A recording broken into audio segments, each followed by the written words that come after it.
Buenos días, a mí me tocó Maquiavelo, fue un escritor, filósofo y político italiano que creó El Príncipe.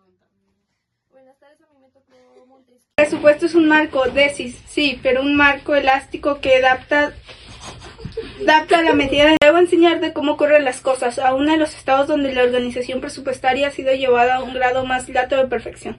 La perfección consiste precisamente en saber salir por medio de ingeniosos artificios, de un sistema de limitación puramente eficaz, que es vuestro presupuesto anualmente votado, nada más que un reglamento provisorio de cálculo apenas aproximado de los principales hechos financieros.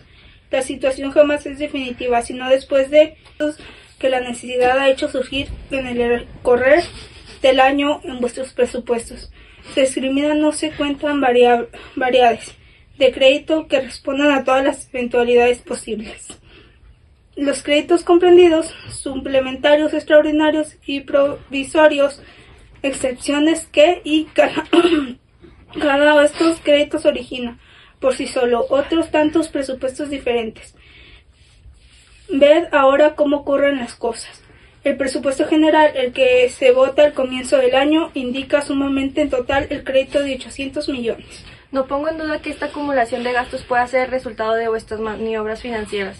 Sin embargo, en los estados donde se evitan vuestros procedimientos no acontecerá nada semejante. Además, no habéis terminado aún, es impredecible, es en definitiva que los gastos se equilibren con los ingresos. ¿Cómo pensáis lograr tal cosa? Se puede decir que aquí todo depende del arte de agrupar las cifras y de ciertas discriminaciones de gastos, con cuya ayuda se obtiene la latitud necesaria.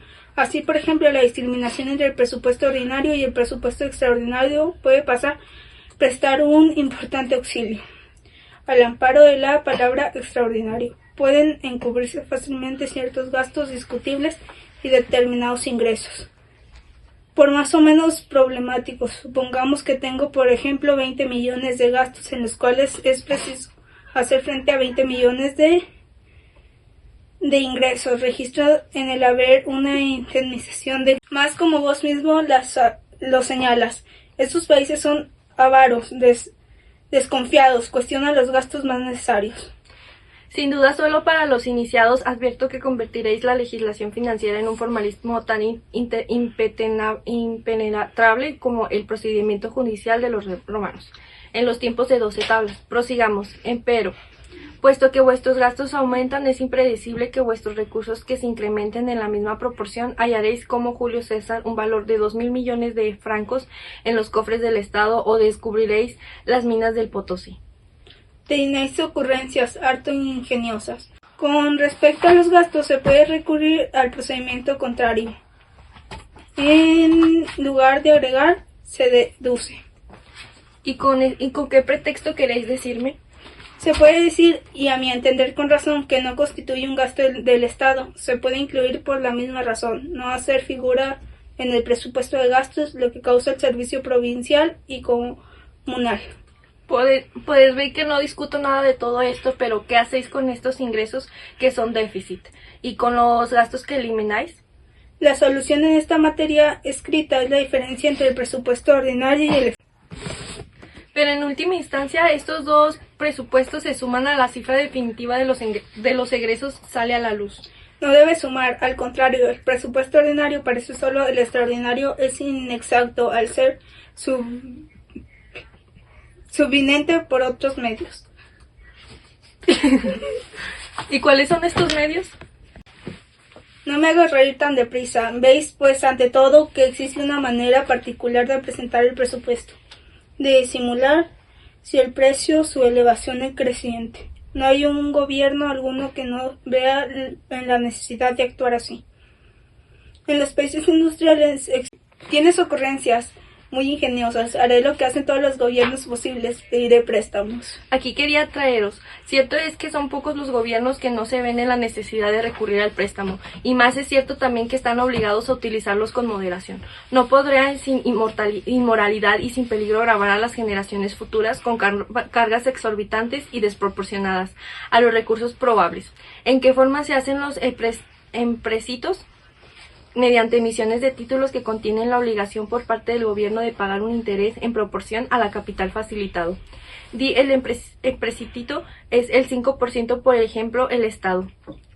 Al cabo de 20 años ha pagado una suma igual al capital recibido al cabo de 40 y una suma doble. Al cabo de 60 el triple y sigue no obstante siendo un deudor de la totalidad del capital.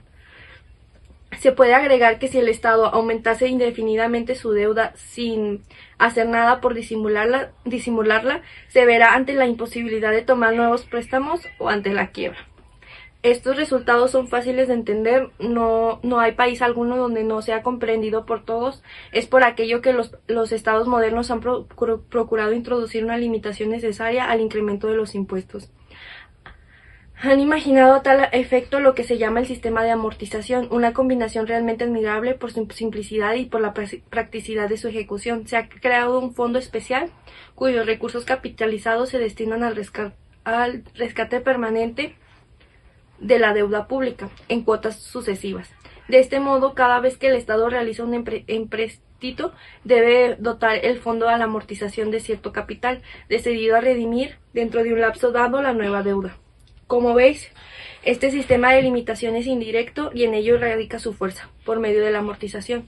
El país decide a su gobierno: pediréis un empréstito si os veis forzados a hacerlo, pero deberías procurar sin cesar, por hacer frente a la nueva obligación que contraéis en mi nombre.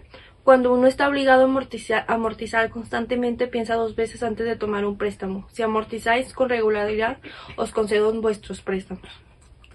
¿Y por qué pretendéis que amortice? ¿Queréis decirme cuáles son los estados en el que la amortización se realiza de forma regular?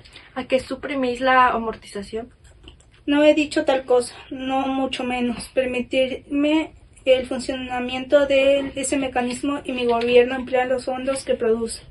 Esta combinación resulta muy ventajosa en la oportunidad de presentarse el presupuesto. Se podrá, tal vez cuando hace figurar en las entradas del producto de la amortización del año siguiente. ¿Ya el año siguiente figurará en los salidos? Nuestras esperanzas son a largo plazo, pero a propósito de la amortización, si después de haber comprometido ponerla en funcionamiento nadie hace, ¿qué diréis? Se dirá que no se había elegido bien el momento, que todavía es preciso esperar. Se puede llegar mucho más lejos. Ciertos economistas reputados cuestionan la eficiencia real de la amortización. Es inútil. Se hace publicar estas teorías en periodos no oficiales. Uno mismo las insinúa. Así, al presentar con arte tal o cual deuda pasiva, se dice: esta cifra no tiene nada de extraorbitante. Es normal, concuerda con los antecedentes presupuestarios. La cifra de la deuda flotante es simplemente tranquilizadora. Tendremos, si es menester, la audacia de reconocer los semejantes franquezas cuando emana de un poder fuerte, ahorra a los gobiernos y emociona a los pueblos. ¿Y esto ocurriría? Algunas veces hay, tú lo sabes, en finanzas frases hechas, expresiones estereotipadas que causan profunda impresión en el público y lo cual, después de haber reconocido anteriormente la eficacia de la amortización, debe haber exaltado sus méritos. Mas, ¿acaso los datos de la ciencia no cambian? ¿Acaso un gobierno esclarecido no debe seguir paso a paso? Es lo menos que podéis hacer. Si conquistáis la gloria, no os deberán por ello ninguna gratitud, pues esta gloria es vuestras manos, no es más que un instrumento de gobierno, no será ella la que amortizará las deudas de vuestro Estado.